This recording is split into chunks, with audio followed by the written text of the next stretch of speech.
us. Dude, oh my god, bro. What? So, you asked Devin if he was like totally sober after everything. Remember that? Oh yeah. And so like I've known he's smoking weed and like taking content. Right. And I'm like kind of, I'm like trying to be gentle around it because I need a sponsee. I haven't had a sponsee forever. Yeah. So I'm trying to like slowly get there. So anyway, he calls me the other day and he brings it up. So I'm like, well, let's just fucking address it. So I started asking him questions about it all. Like, why do you smoke weed? Well, I smoke it so I can like calm down and like go to bed so my head's not producing. I'm like, oh, okay. So it like changes the way that it helps with your anxiety, right? And he's like, yeah. I'm like, why do you guys? I started breaking everything down. Oh right. Like why do you even have anxiety in the first place? Like I'm basically just ironing out the exact reason with how. Did you know who he's talking about? Billy, you know who he's talking about? Like,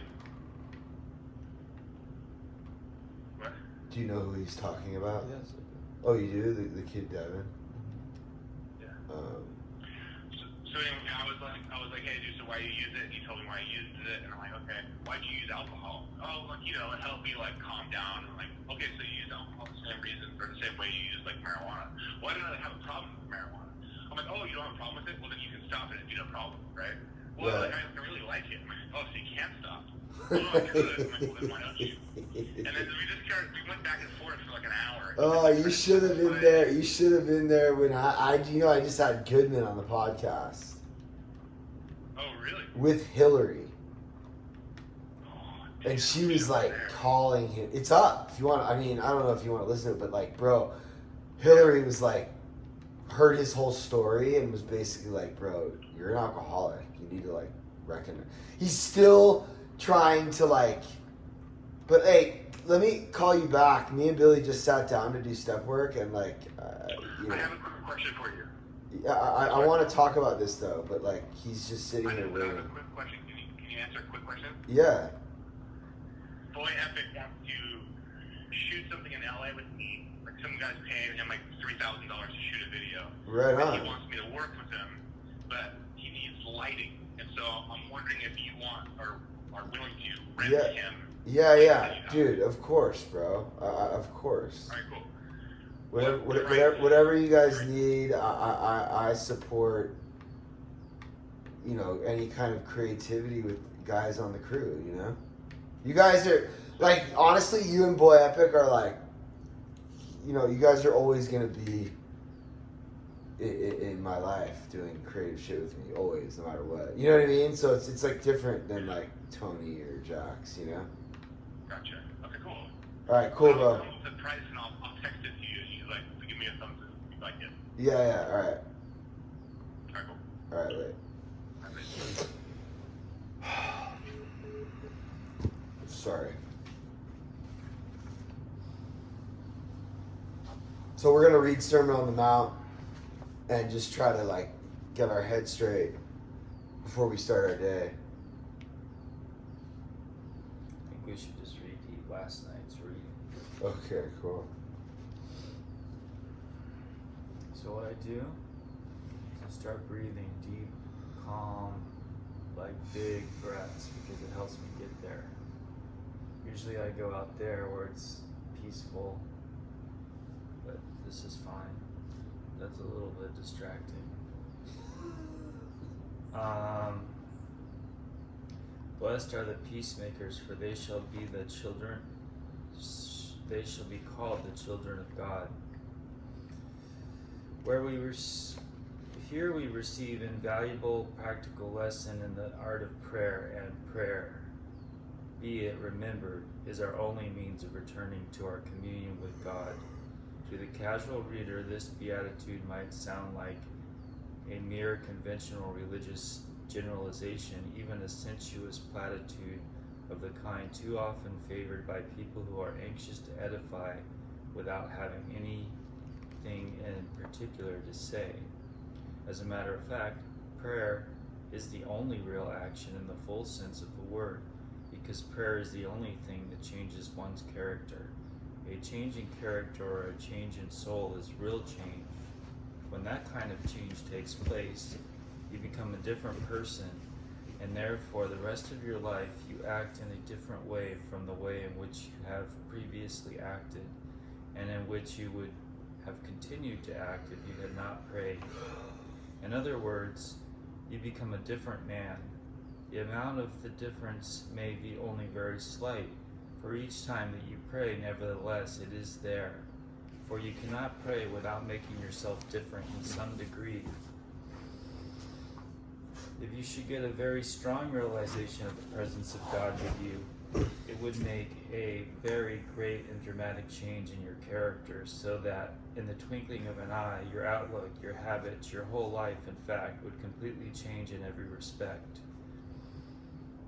Many such cases are on record, both in the East and in the West. The genuine cases of what used to be called conversions being instance and point, because the change caused by prayer is a radical one. Jesus referred to it as being born again. Since it makes you into a different man, it is actually as though you have been born anew. The word prayer should be understood as including any form of communion or attempted communion with God, whether vocal or purely mental. It includes both affirmative and invocatory prayers, each of which is good in its own place, meditation, and the highest of all forms of prayer, which is contemplation.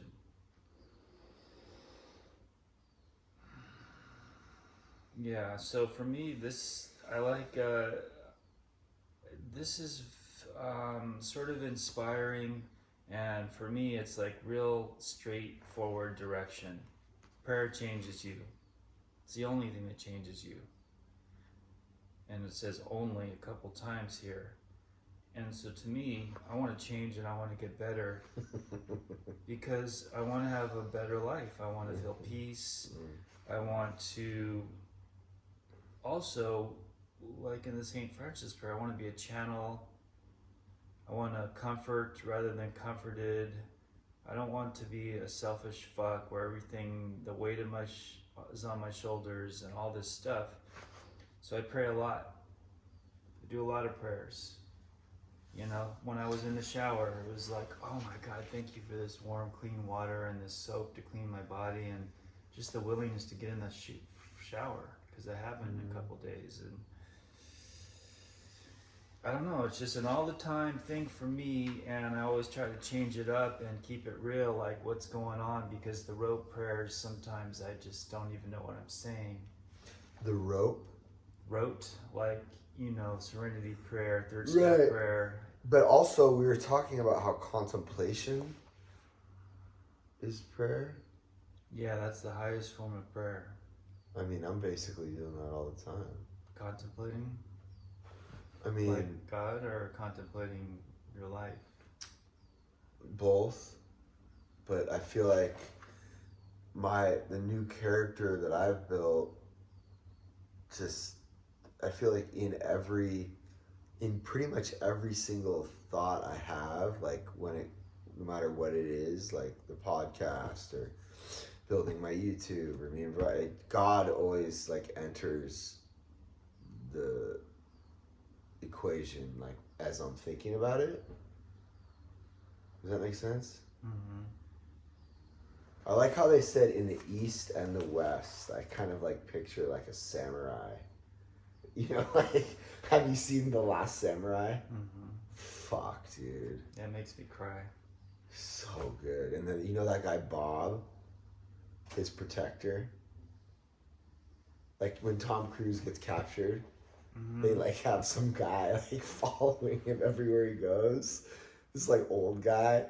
And then he doesn't know the guy's name. He just calls him Bob. You know, Tom Cruise is kind of funny in the movie. Yeah. That guy, like that dude is like like I feel like that's a guy that's just like,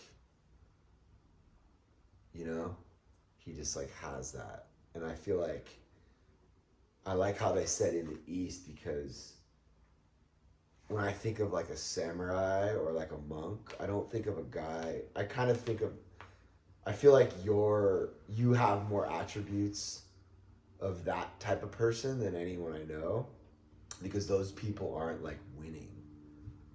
They're not like grinding and like like I'm like a Western like winner.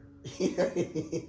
But like those dudes are just like winning when it comes to like their mind, the mind control and the discipline and like,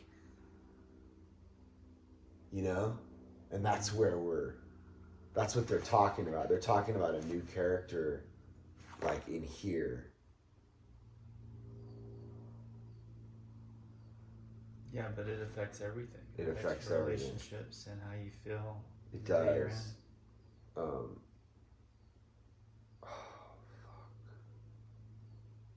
I also like how it says if you have a really powerful realization, things can change a lot. For me, it's been piecemeal over decades.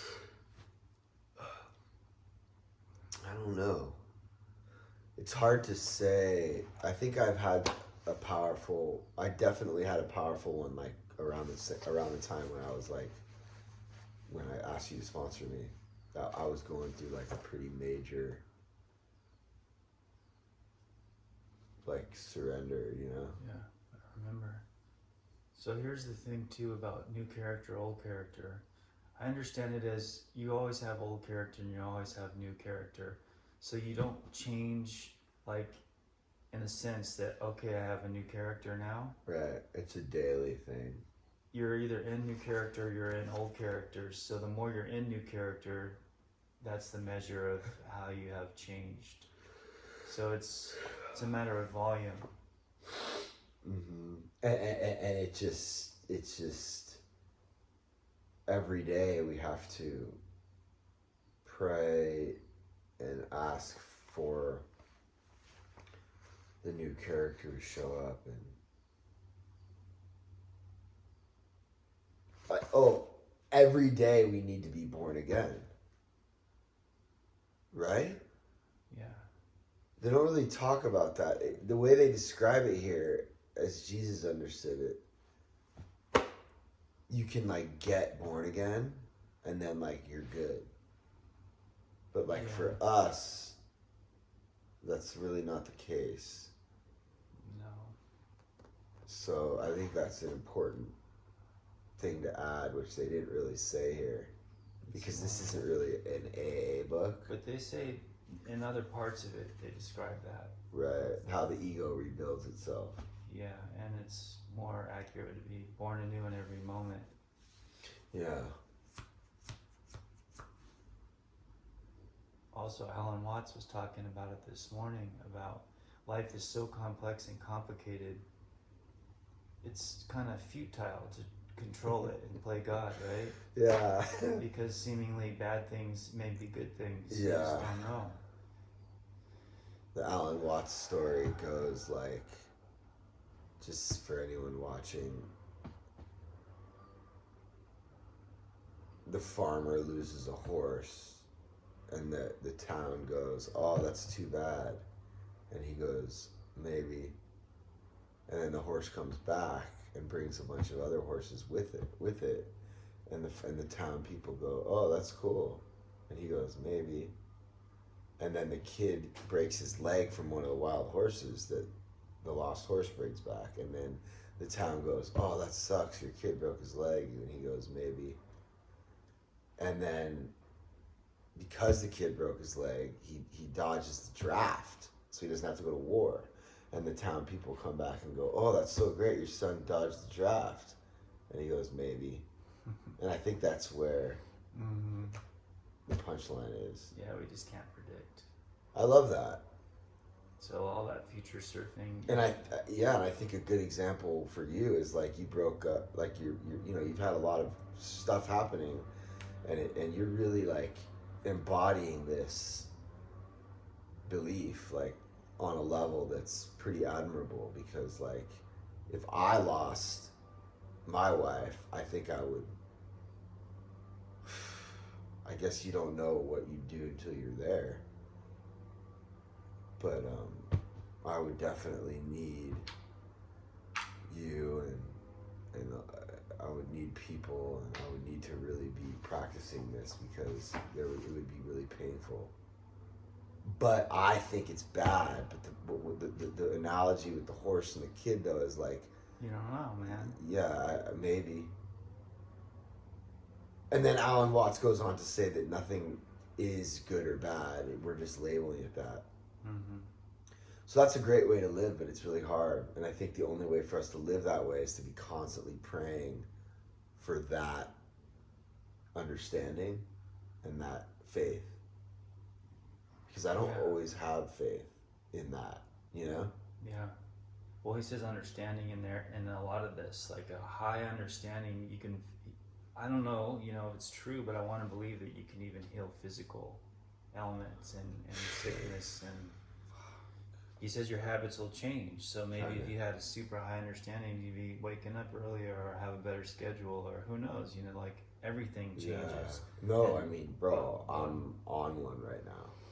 Like on some, I have like the positive inspiration because I think Monday got me charged up. Boy, I was a charging day. Yeah, me too. And that's why I ended up Tuesday sleeping so much. I was just exhausted. But I'm still like high off that. But not just because, well, on Monday we do our meeting, 7:30, Sermon on the Mount meeting, Zoom, Learning to Lose. And last night I was reading all these messages, right? And a lot of people are like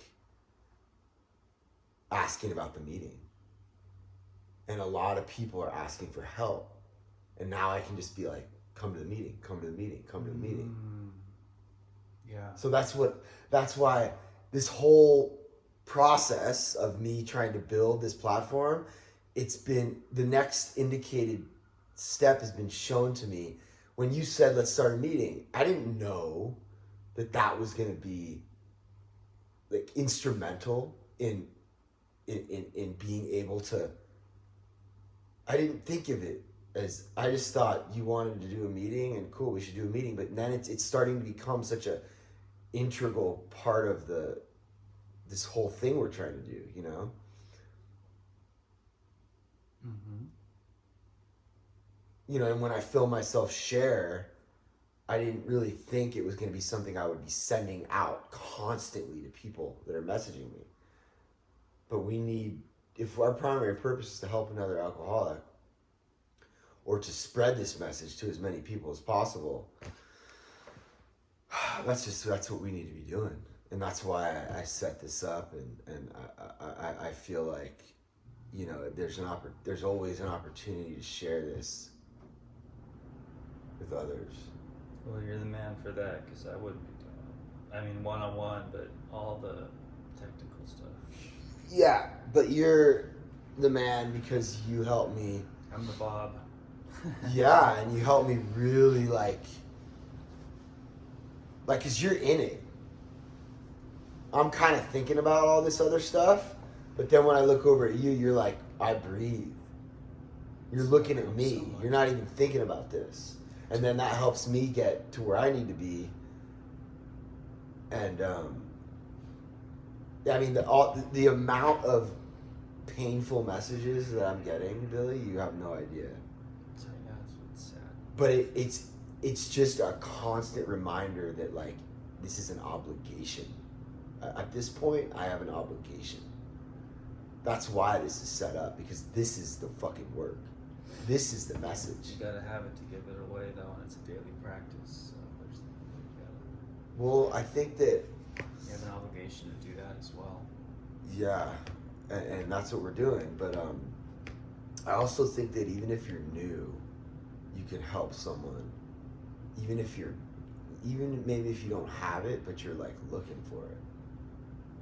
I think just seeking is almost enough to be able to like help someone else, because you could be all fucked up. Like, look at like Astrid.